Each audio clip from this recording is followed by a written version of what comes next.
Shalom Bapak Ibu, selamat pagi. Kita akan memulai ibadah kita pada saat pagi hari ini. Kita akan saat teduh sejenak.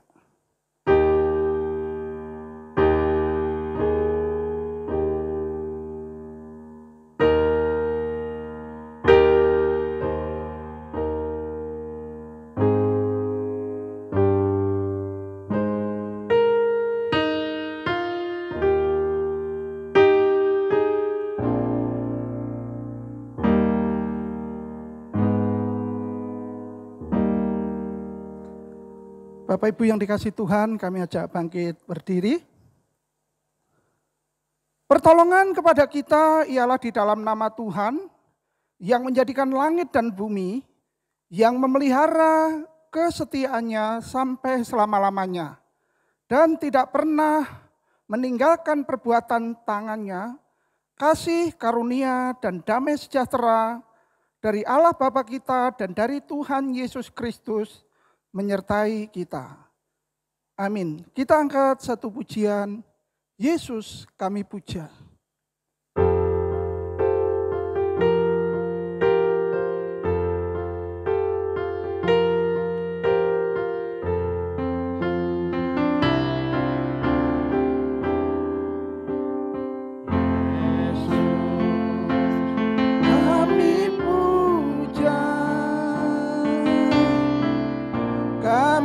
Sembah sebagai Raja, berdiri di tengah kami, ditinggikan dan dipuji. Katakan Yesus kami puja. Yesus kami puja. Sembah sebagai Raja, berdiri di tengah kami, ditinggikan dan dipuji. Katakan bersama-sama, sembah dan puji. Sembah dan puji kita.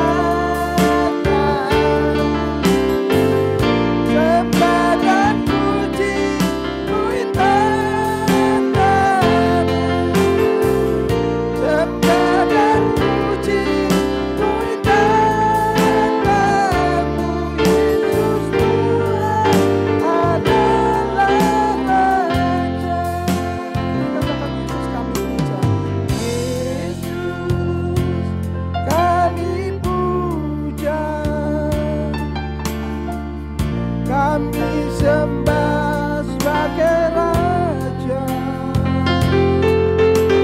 berdiri di tengah kami, ditinggikan dan dipuji. Yesus kami puja. Yesus kami puja. Kami sembah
Mari kita akan datang pada Tuhan.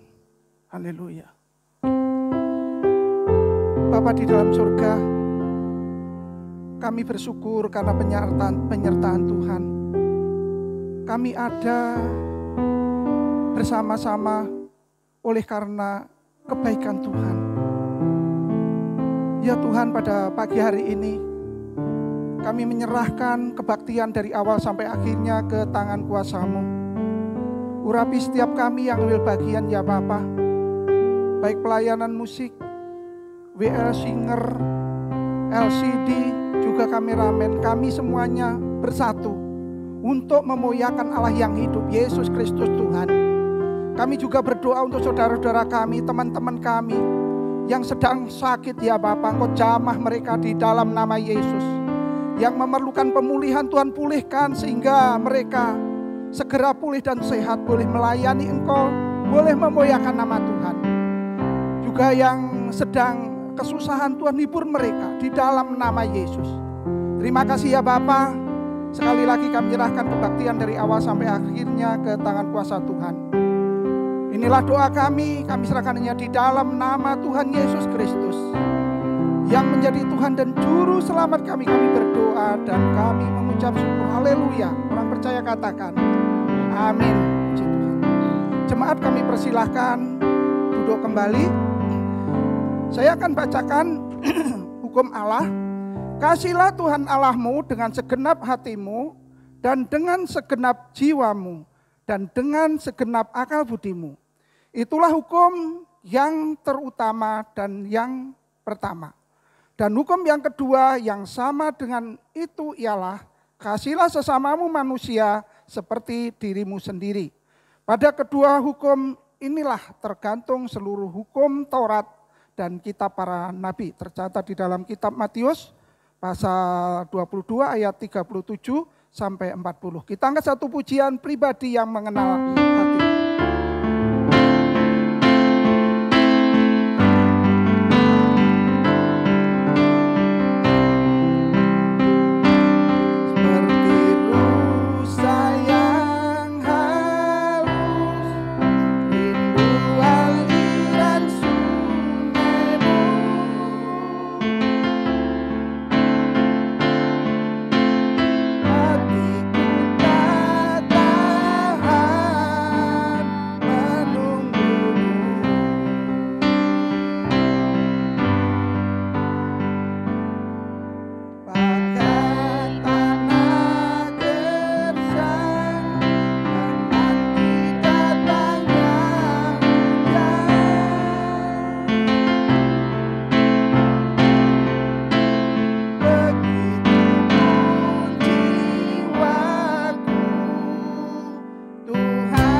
jemaat kami ajak bangkit berdiri.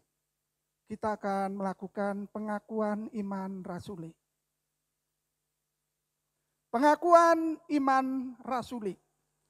Aku percaya kepada Allah, Bapa yang Maha Kuasa, Khalik langit dan bumi, dan kepada Yesus Kristus anaknya yang tunggal Tuhan kita, yang dikandung daripada Roh Kudus, lahir dari anak darah Maryam, yang dikandung di bawah pemerintahan Pontius Pilatus, disalibkan, mati dan dikuburkan, turun ke dalam kerajaan maut, pada hari yang ketiga bangkit pula dari antara orang mati, naik ke surga, duduk di sebelah kanan Allah, Bapa yang Maha Kuasa, dan dari sana ia akan datang untuk menghakimi orang yang hidup dan yang mati.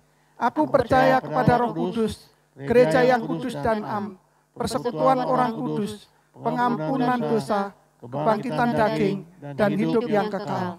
Amin. Puji Tuhan, kita akan lanjutkan pujian kita. Jemaat kami ajak duduk kembali. Kita angkat satu pujian, oh Tuhan pencipta langit dan bumi.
Kita akan memberikan persembahan untuk pekerjaan Tuhan. Dan persembahan ini dipakai untuk misi penginjilan sinode. Saya ulangi, persembahan ini dipakai untuk misi dan dipersembahkan untuk pekerjaan Tuhan sinode.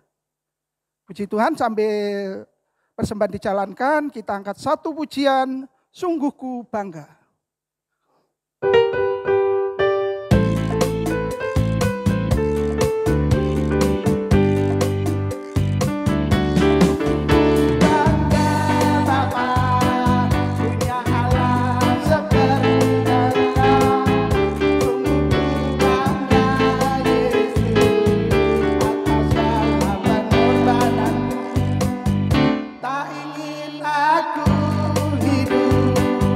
Love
Haleluya. Puji Tuhan. Kita akan mempersiapkan hati kita akan mendengarkan kebenaran firman Tuhan yang akan disampaikan oleh hambanya, Bapak Pendeta Iwayan. Kita persiapkan hati kita. Sambil menunggu hambanya, kita angkat satu pujian, mulia-mulia bagi anak domba.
Waktu kami serahkan kepada hambanya untuk menyampaikan kebenaran firman Tuhan.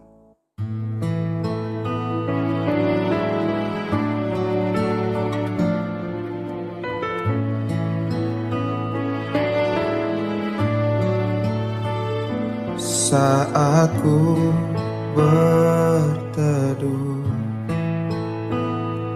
ku untai doaku.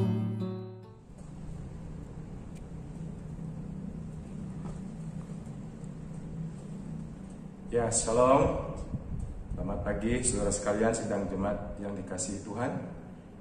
Pada hari ini kita kembali bisa beribadah pada Tuhan. Hari ini adalah hari misi gereja kita Sedang Kristus. Dan hari ini kita akan memberikan persembahan khusus pemberitaan Injil atau persembahan misi ke Sinode. Ialah kita mempersiapkannya untuk memberi persembahan khusus dalam kita mendukung pekabaran Injil. Baiklah, sebelum kita mendengar firman Tuhan, kita berdoa. Bapa kami di surga, di dalam nama Tuhan Yesus kami mengucap syukur pada saat ini karena kami telah boleh masuk dalam ibadah yang Tuhan boleh ada di tengah-tengah kami memberkati. Khususnya kami akan menyediakan hati untuk mendengar firman-Mu. Roh Kudus kiranya menolong kami semua supaya firman Tuhan boleh mendapat tempat yang paling utama di hati kami. Ya Tuhan, Engkau mencerai pikiran dan hati kami. Terpujilah Allah kami kekal. Dalam nama Tuhan Yesus kami berdoa. Amin. Saudara, dalam rangka hari misi pada hari ini, Sinode memberikan kepada kita tema, yaitu adalah setia menjadi pemberita Injil. Nah, untuk itu kita akan membaca firman Tuhan dari kitab 2 Timotius pasal yang keempat, ayat yang pertama sampai dengan yang kelima. Ya, hari ini adalah kita merenungkan satu tema yang khusus diberikan oleh sinode kita, yaitu mengenai setia menjadi pemberita Injil.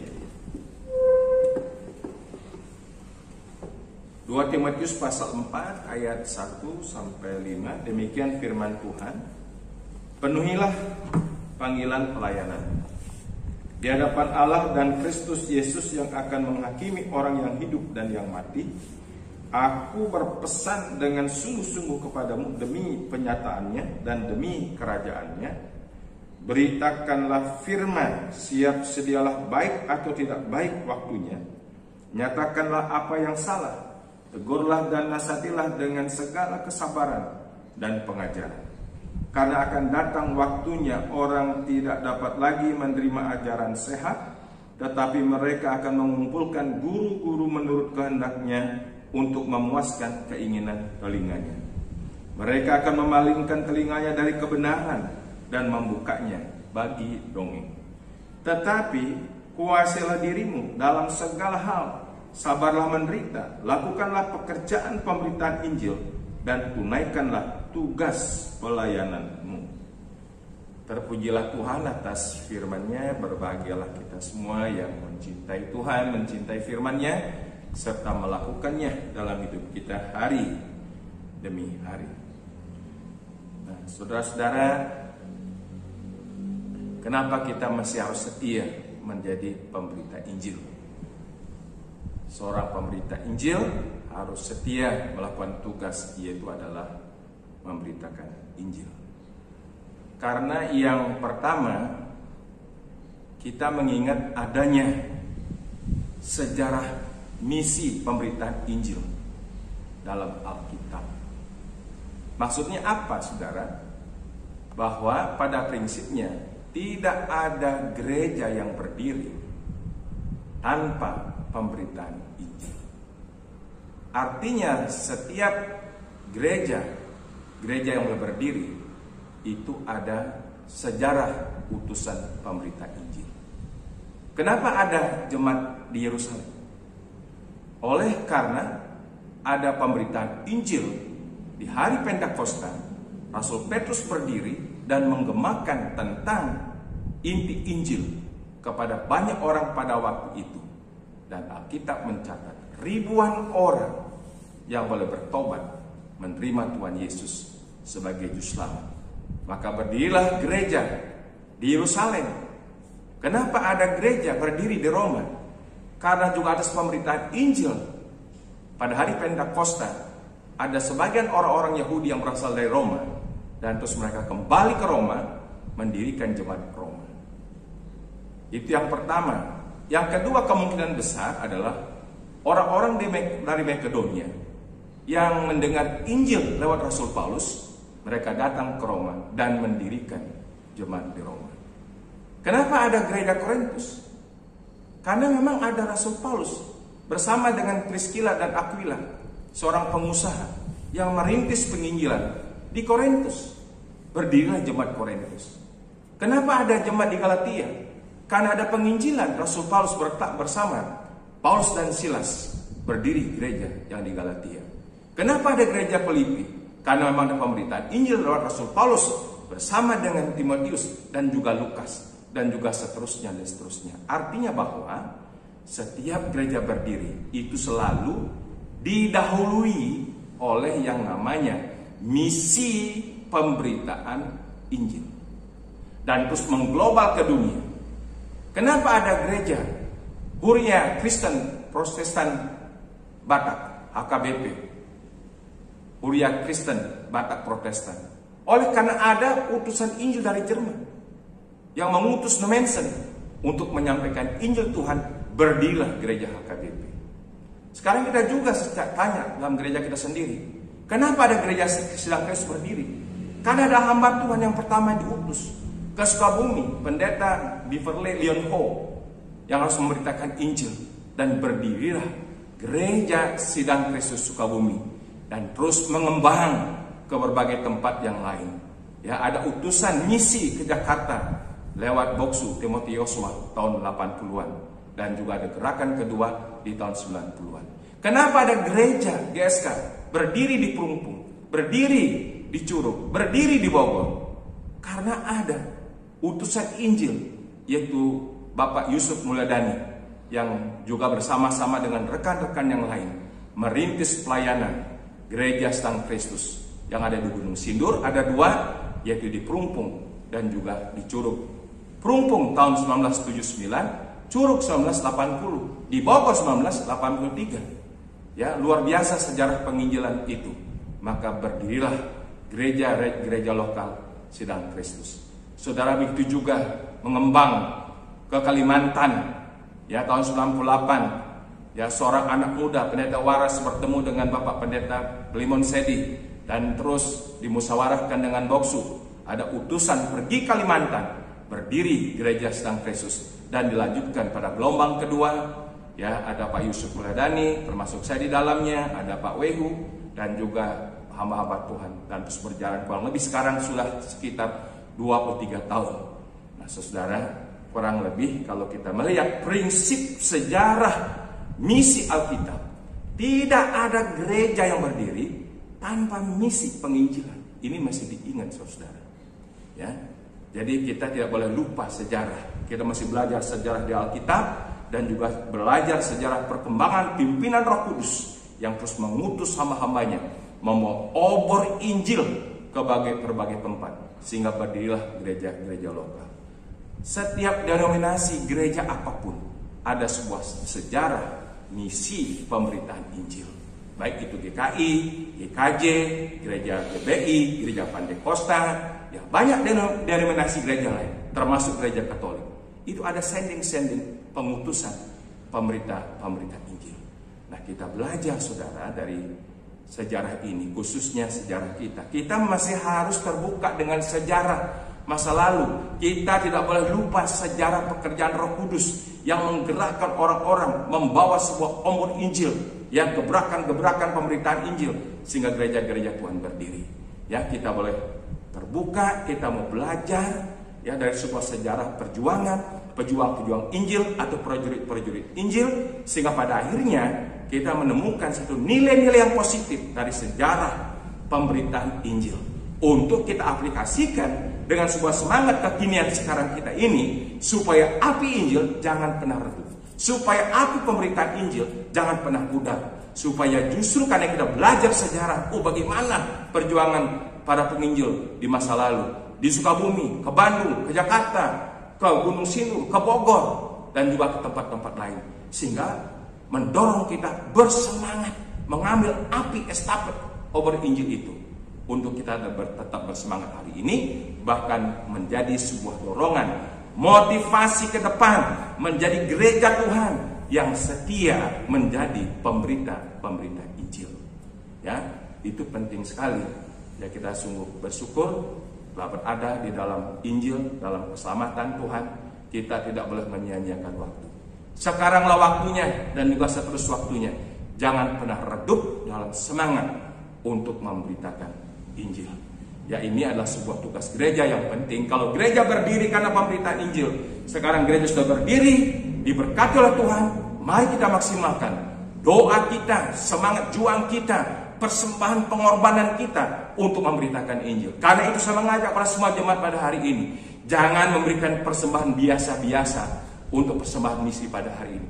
Persiapkan dengan sungguh-sungguh, dengan khusus dan maksimal, ya, untuk kita boleh mendukung pergerakan pemberitaan Injil lewat sinode kita, Gereja Sidang Kristus. Nah, itu yang pertama. Kenapa kita sebagai gereja Tuhan, ya sebagai pendeta, gembala sidang, guru Injil, evangelis, sebagai pengurus-pengurus jemaat, harus setia menjadi gereja dalam fungsinya memberitakan Injil, ya, supaya banyak jiwa-jiwa boleh diselamatkan.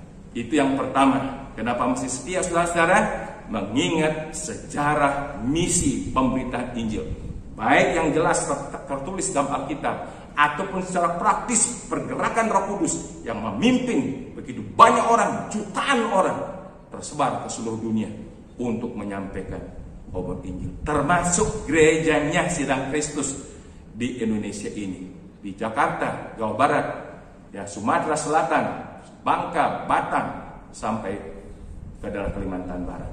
Tidak cukup kita puas sampai di sini, makanya perlu ada sebuah semangat ke depan untuk meneruskan supaya api pemberitaan Injil lebih berkobar lagi di dalam kita dan melalui kita. Dan berkata, Tuhan, ini aku utuslah orang lain, tapi inilah aku gerejamu Tuhan. Utuslah kami gerejamu, utuslah saya untuk menjadi pribadi-pribadi pembawa berita Injil. Itu yang pertama, saudara. Yang kedua, kenapa kita harus setia menjadi pemberita Injil dalam tugas kita memberitakan Injil? Karena jelas firman Tuhan mengatakan dalam 2 Timotius pasal 4 ayat 1 dan 2, di hadapan Allah dan Kristus Yesus yang akan menghakimi orang yang hidup dan yang mati, aku berpesan dengan sungguh-sungguh kepadamu demi penyataannya dan demi kerajaannya, beritakanlah firman, siap sedialah baik atau tidak baik waktunya, nyatakanlah apa yang salah, tegurlah dan nasihatilah dengan segala kesabaran dan pengajaran. Haleluya, haleluya. Karena yang kedua, saudara, kita mengingat adanya nanti satu kali kelak pada kedatangan Kristus pada kali kedua akan ada penghakiman Allah, ada takhta pengadilan Kristus. Karena dikatakan di sini di hadapan Allah dan Kristus Yesus yang apa? Menghakimi orang hidup dan orang mati. Jadi semua suku bangsa, bahasa, latar belakang, budaya, agama, filsafat apapun juga akan dikumpulkan dan semua akan menghadap kepada takhta pengadilan Kristus. Saudara, dari semua suku bangsa, bahasa, agama, budaya, filsafat, cuma ada dua bagian. Sebagaimana firman Tuhan minggu yang lalu, ya, ada golongan domba sebelah kanan, ada golongan kambing sebelah kiri, dan bersama-sama menghadap takhta pengadilan Kristus. Saudara, ini pengadilan yang gak main-main. Ini pengadilan yang menggentarkan.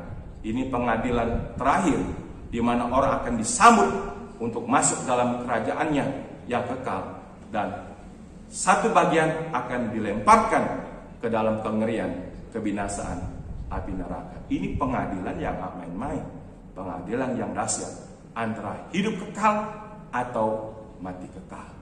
Nah, saudara, ya, mengingat pengadilan akan datang ini, maka kita harus berjuang sekuat-kuatnya, semaksimal mungkin, ya, untuk memberitakan Injil Allah, supaya semakin banyak orang-orang yang masuk golongan domba karena percaya Yesus. Golongan domba ini adalah golongan yang percaya menerima Tuhan Yesus. Golongan kambing itu adalah golongan yang menolak beriman, percaya kepada Yesus Kristus. Saudara, dalam dunia ini sekarang ini cuma ada dua benih yang terbentang, benih Kristus dan benih antikristus, benih terang dan gelap, benih gandum dan ilalang. Satu kali kelak semua akan dipisahkan. Nah, saudara, karena mengingat pengadilan Allah inilah, ya, dipesankan dengan sungguh-sungguh kepada Timotius supaya memberitakan firman, baik atau tidak baik waktunya. Firman di sini termasuk adalah pemberitaan Injil, dan juga termasuk firman pengajaran-pengajaran yang sehat berdasarkan Alkitab. Karena orang yang menerima Yesus, dia harus dibimbing, harus dibina supaya bertumbuh dalam ajaran yang sehat. Beritakan firman. Aku berpesan dengan sungguh-sungguh. Kenapa? Ada pengadilan Tuhan. Nah, karena itulah sekuat-kuatnya semasa ada waktu dan kesempatan, mari kita termotivasi, terdorong untuk mau memberitakan Injil supaya semakin banyak orang-orang yang menjadi golongan domba, yaitu golongan yang beriman pada Kristus. Dan orang-orang beriman pada Kristus menyatakan imannya lewat tindakan perbuatan. Makanya golongan domba kita lihat imannya dari mana. Oh, memperhatikan orang lapar dikasih makan, memperhatikan orang haus dikasih minum, memperhatikan orang telanjang dikasih pakaian, memperhatikan orang di penjara untuk dikunjungi, memperhatikan orang-orang sakit untuk diperdulikan dalam kasih. Ini bentuk pernyataan iman yang real, bukan iman cuma sekedar verbal. Percaya Yesus. Karena saudara, iman dan perbuatan dalam konteks firman Tuhan itu satu paket. Kita tidak boleh hanya mengatakan iman verbal, saya percaya Yesus, tetapi tidak berbuat apa-apa. Orang mengatakan beriman sama Yesus cuma ngomong doang, itu disebut dengan iman yang mati. Tapi iman golongan domba ini adalah golongan iman yang hidup, di mana imannya dinyatakan dalam tindakan-tindakan real kepada dunia ini. Sehingga pada akhirnya tindakan-tindakan mereka berdampak di bumi, membawa jiwa-jiwa, berdampak kekal di surga. Makanya golongan domba ini disambut. Turutlah dalam kebahagiaan Tuhanmu, terimalah kerajaan yang telah disediakan sejak dunia dijadikan. Wah, satu pernyataan Tuhan yang indah ini yang kita tunggu-tunggu, saudara. Saudara dan saya sebagai golongan domba, ya, nanti disambut. Hai hambaku yang setia, masuklah, turut dalam kebahagiaan Tuhan. Mari terimalah kerajaan yang kekal yang telah disediakan sejak dunia dijadikan. Saya menunggu kata-kata ini. Saudara jangan cuma menunggu bengong, tapi nunggu berkarya, nunggu berdoa, nunggu kita beribadah setia, nunggu kita rajin melayani, sambil menunggu kita terus memberitakan Injil, supaya kita sebagai golongan domba nanti akan disambut oleh Tuhan pada waktu semua manusia diadili dalam takhta pengadilan Kristus. Pastikan bahwa saudara dan saya bukan golongan kambing, kita golongan domba. Dalam pengadilan Kristus tidak ada kambing yang bisa nyusut, yang menyusup bisa jadi golongan domba, tidak ada. Saudara-saudara, biarlah kita betul-betul mengerti firman Tuhan ini, karena Paulus menasihatkan di hadapan Allah dan Kristus Yesus yang akan menghakimi orang yang hidup dan mati. Aku berpesan sungguh-sungguh untuk apa? Beritakan firman, termasuk Injil di sana, baik atau tidak baiknya. Ini yang harus kita bangkitkan. Semangat gelora, ober Injil itu harus kita gelorakan dalam jemaat. Banyak berdoa untuk penginjilan. Saudara-saudara, kalau sampai dalam pelayanan dalam 1 tahun tidak ada yang dibaptis, hati saya sedih. Tapi saya sungguh bersyukur bersama dengan semua yang lain, para diaken, jemaat berdoa, sehingga ada terus adalah kelas-kelas katekisasi, dibaptis tiap tahunnya sekian kali, ada jiwa-jiwa. Karena apa? Saya bersorak-sorai. Karena saya ikut firman Tuhan. Kalau ada satu jiwa yang dituai, sorak-sorai di surga. Makanya itu saya pegang. Makanya ujung tombak gereja harus memberitakan Injil. Tanpa pemberitaan Injil tidak ada penambahan jiwa. Mari bersama-sama renungkan yang kedua. Kenapa kita masih harus setia sebagai gereja Tuhan menjadi pemberita Injil? Karena kita mengingat adanya penghakiman terakhir takhta Kristus. Biarlah dalam waktu yang ada ini, zaman anugerah, kita bergerak banyak saudara-saudara kita yang dari kambing menjadi domba. Mungkin itu ada saudara dekat kita, keluarga kita, om kita, paman kita, cihu kita, encek kita, cici kita, atau siapa. Mari kita lihat, kita harus ada beban kasih memberitakan Injil. Saudara-saudara, itu yang kedua. Kenapa kita setia sebagai gereja Tuhan untuk menjadi pemberita Injil? Yang ketiga, saudara, mengingat adanya ajaran-ajaran sesat yang menyebar, di mana gandum ditabur, di situ ilalang iblis juga tabur. Di mana Tuhan menyatakan terang Injil, iblis menaburkan satu kekacauan, kegelapan. Ya, di mana Injil diberitakan tentang Yesus Kristus, ada roh antikristus yang disebarkan, yang diinjeksi, yang disuntikkan. Nah, kita masih mengingat ini satu treatment ya dari pekerjaan iblis. Karena gereja harus bertekun dalam doa, bertekun dalam membaca kitab suci, bertekun dalam ibadah-ibadah yang sama Tuhan, bertekun untuk menekuni apa? Ajaran sehat. Nah, karena firman Tuhan mengatakan jelas, dikatakan demikian ayat 3, karena akan datang waktunya orang tidak dapat lagi menerima ajaran sehat, tetapi mereka akan mengumpulkan guru-guru menurut kehendaknya untuk memuaskan keinginan telinganya. Mereka akan memalingkan telinganya dari kebenaran dan membukanya bagi dongeng. Kapan ini saudara? Sudah sejak dahulu dan juga sampai hari ini. Bahkan hari ini semakin kencang ajaran-ajaran sesat.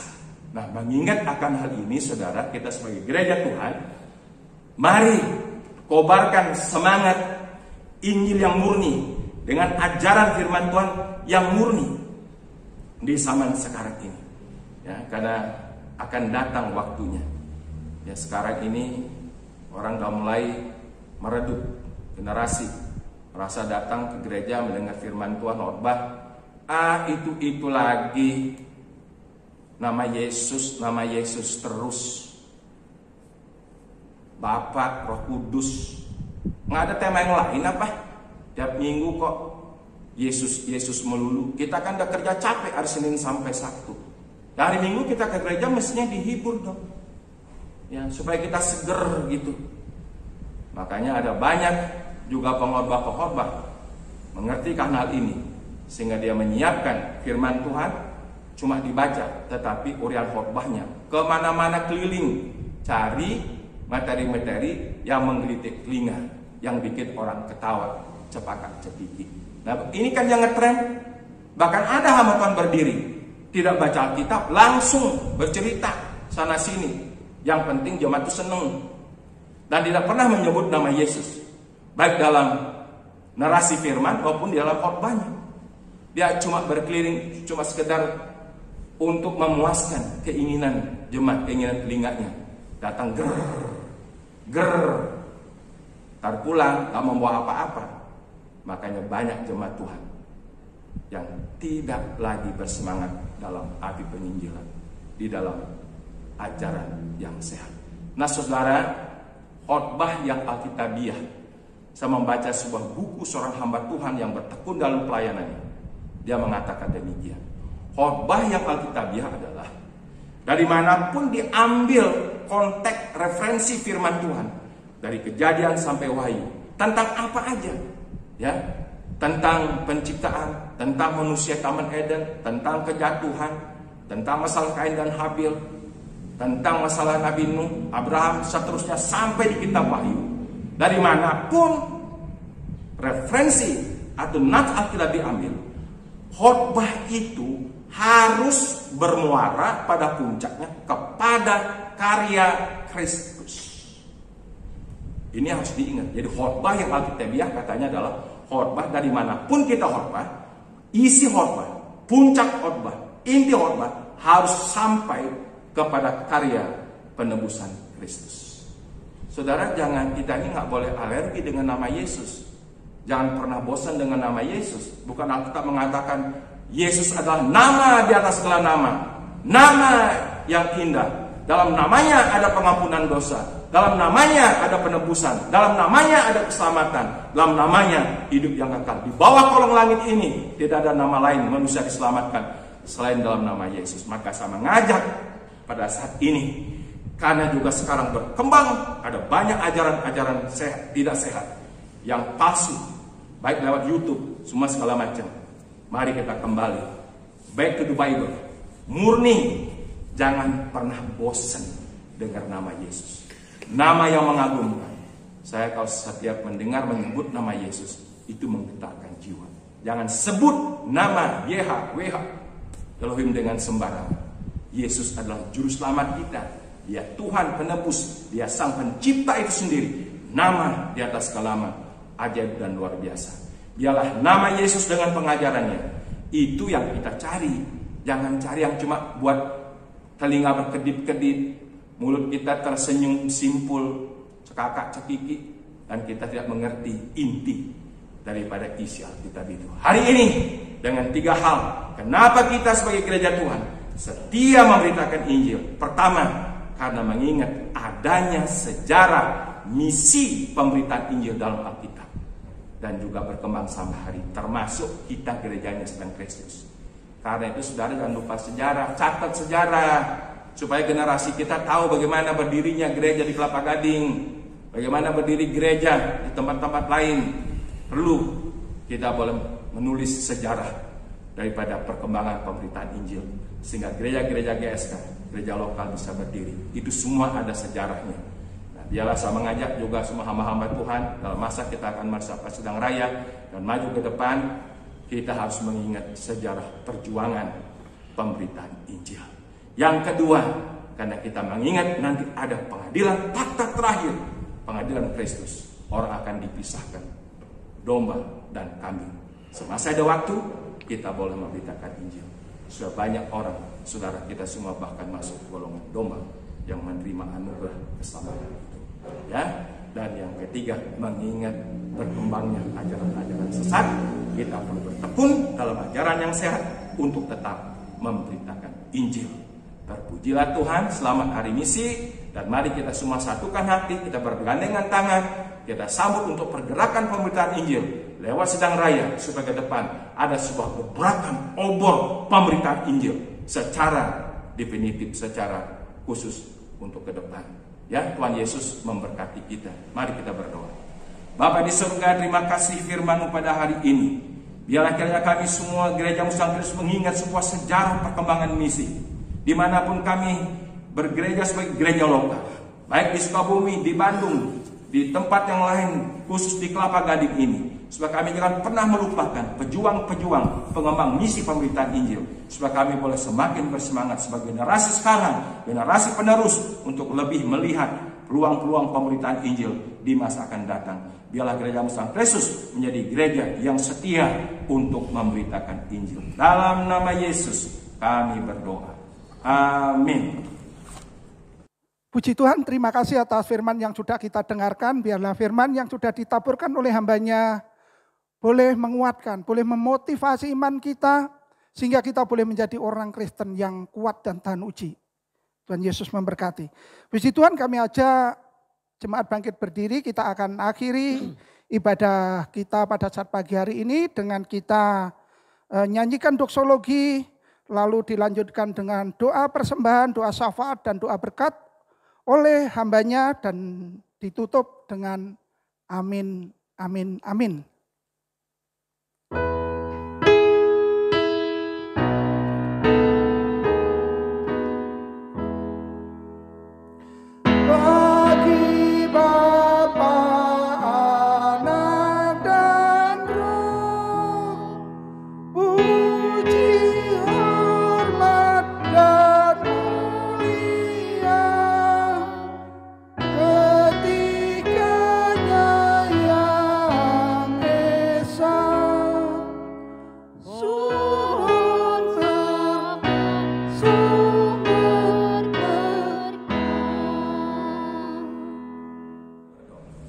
Bapa di surga, dalam nama Tuhan Yesus kami sungguh bersyukur.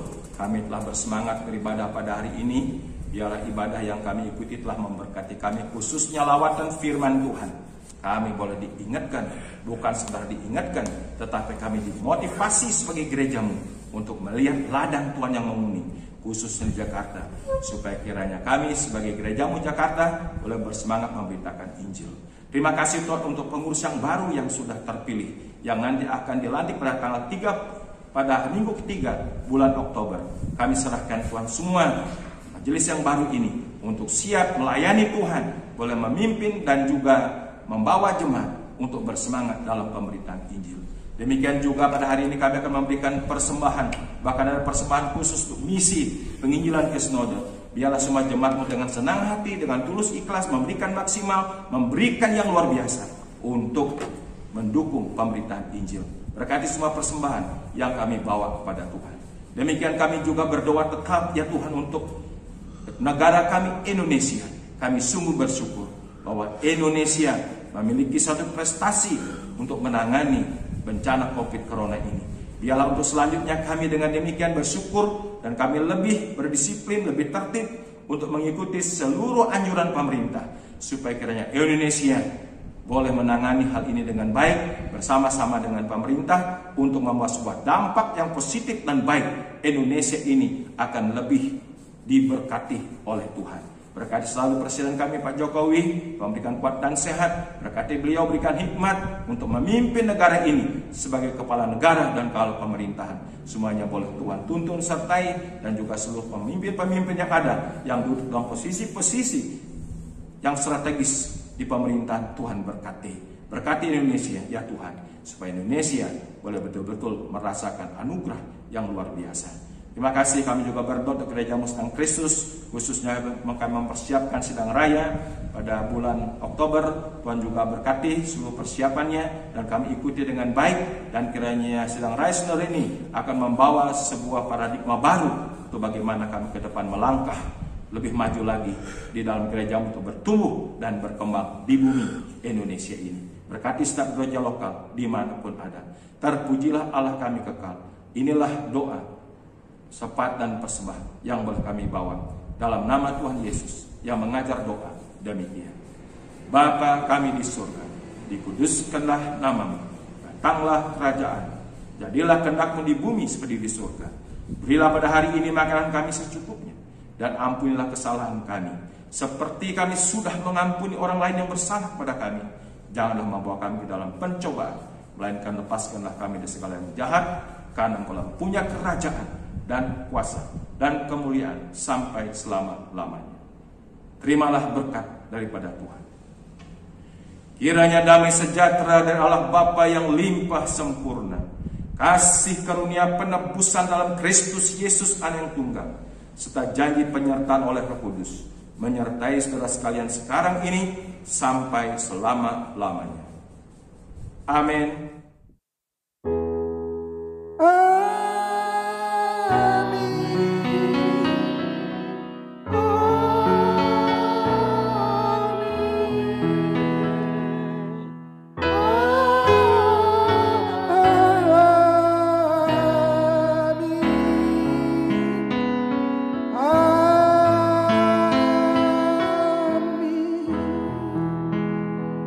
Jemaat yang dikasihi Tuhan, silakan duduk kembali. Selamat hari Minggu, salam sehat dan tetap semangat. Tuhan Yesus memberkati.